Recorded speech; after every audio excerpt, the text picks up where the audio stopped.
Standing proud, an evergreen, in the middle of the gateway to the north is our valiant mother who cradled freedom fighters such as Andres Malo and Juan de la Cruz Palaris. These local heroes won the battle against the Spaniards in Binalatongan back in 1762. Known for her fertile lands, she flourishes in the bamboo craft industry and mango agriculture, thus making her the mango bamboo capital of the Philippines. A jack of all trades, she also excels in livestock, crop production, inland fishing, pottery, food processing, tourism and commerce. Rich in history and architecture, she flaunts historical landmarks such as the 400-year-old St. Dominic Church and the Speaker Eugenio Perez decade-old acacia tree. She has fallen many times, worn down but never broken, just bent by the ferocious winds of change. But just like the bamboo she is known for, she remains resolute and strong, tall and proud. She is San Carlos City, stalwart and true evermore. And to reflect in retrospect on the recent world changer that is the COVID-19 pandemic, San Carlos City has no doubt taken the heavy brunt of its complications. From the health sector to the socio-economic aspect to the education front, San Carlos City may have suffered blows, but she proves to be resilient nonetheless.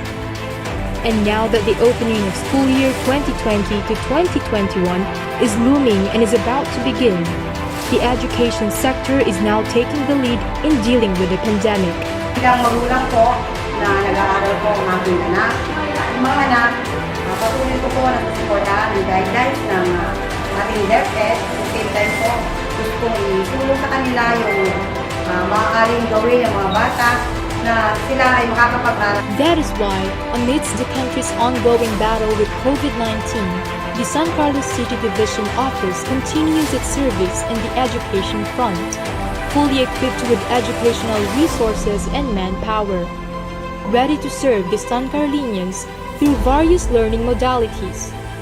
Face-to-face classes are no longer the main mode of transmitting knowledge. With this, the Schools Division Office of San Carlos sees to it the different possibilities and strategies when it comes to the delivery of learning. Because the Schools Division Office of San Carlos places high premium on the health and safety of the San Carlinian learners.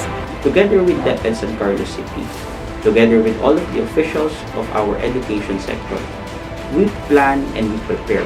We are already preparing for the purchase of machines for the use of for the printing of modular items to be used by our students, and we are also preparing for the procurement of all of the radio transmitters that would be required by DepEd. With that po, ang San Carlos City local government is in full support of DepEd, of our parents, and most especially our students. The Schools Division of San Carlos City rises up with the steadfast advocacy to meet the expectations of the challenge posited by Dr. Leonor Magtolis Briones.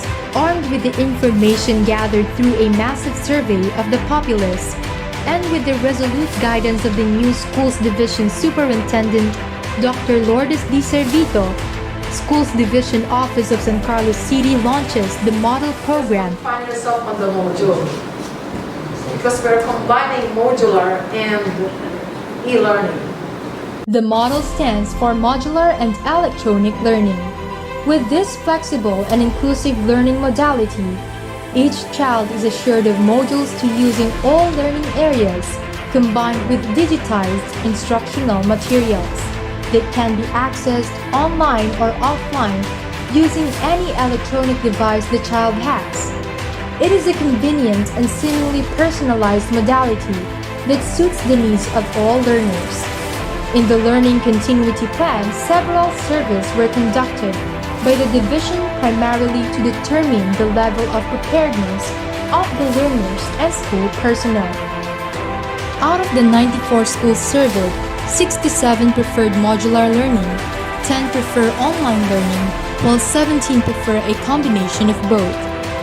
Through the use of activities, worksheets, and strategic intervention materials, teachers are able to enhance learning experience. Moreover, they are also trained to create open educational resources materials. Through careful consideration and analysis of the survey data, the division was able to point out areas and sectors that need further improvement and preparedness, helping expedite the institution of model. How do we do that? In distributing and retrieving the module, we need to follow this procedure. For modular distance learning, number 1, parents or guardians will get the modules and activity or answer sheets in the school or nearest barangay hall in their place. Number 2, parents or guardians will be given an orientation on the content of the modules for them to be guided on how to use it.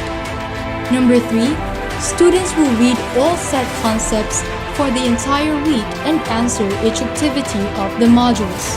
Number 4, parents will serve as teacher support staff in guiding the learners while answering the modules. Number 5, teachers will make a follow-up on students' progress of learning by means of communication channels such as text, call, and the like. In case the learners need further supervision, the teacher will go to their house and guide them in answering the modules. Teachers may do home visitation in extreme cases when the learners need the presence of teachers' class supervision and guidance in understanding the lesson and answering the modules. Number 6, parents will return the answered activity or answer sheets to the school for checking. Thus, parents shall follow the scheduled date. Number 7, if the learner met the desired learning competencies, the teacher will give comments or suggestions for enhancement through text, call, and other modes of communication. Number 8, if the learner did not meet the desired competencies, the teacher will give remediation and enrichment activities to the learners. Number 9, after successfully studying and accomplishing the activities in the modules, the parents will be given the next set of modules and the process shall be repeated. For electronic or online distance learning, number 1, teachers will serve as online learning facilitators who will be simulating an actual teaching scenario using cell phone, laptop, and desktop with the aid of internet.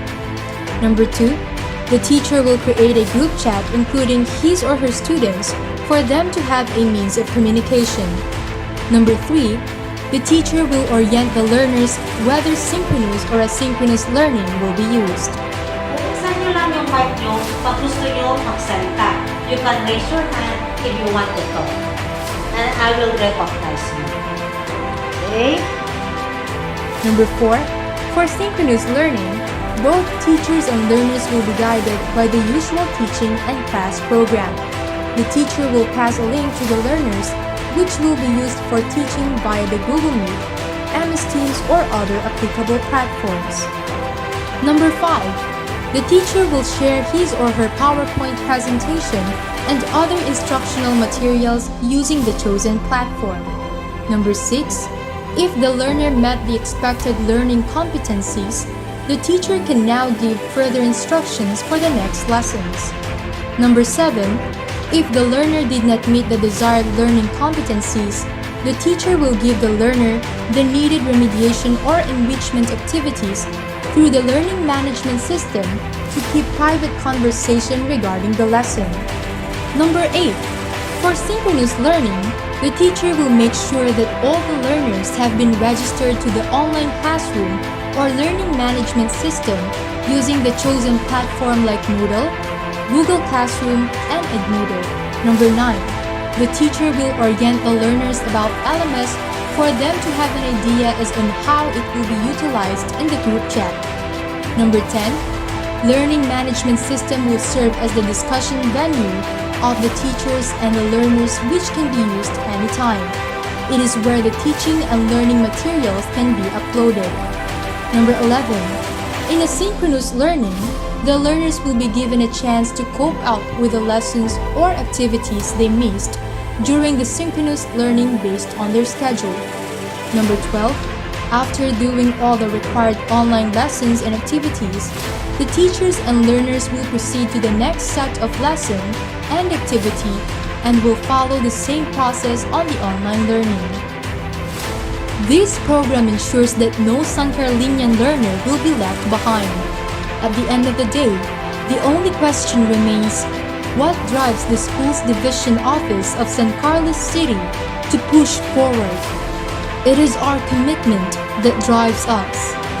It is our passion for work that moves us. And with the careful and meticulous guidance of our school's division superintendent, Dr. Lourdes Di Servito. It is our synergistic belief that work is a gift and that learning is a blessing that moves us to weather this pandemic and see to it that education is best served to the thousand-fold learners of San Carlos City. The learning modalities that we will use are not really one size fits all. To equip our learners with the most essential learning competencies, our teachers will need to use mixed modalities. We are so thankful for the support of our local government unit.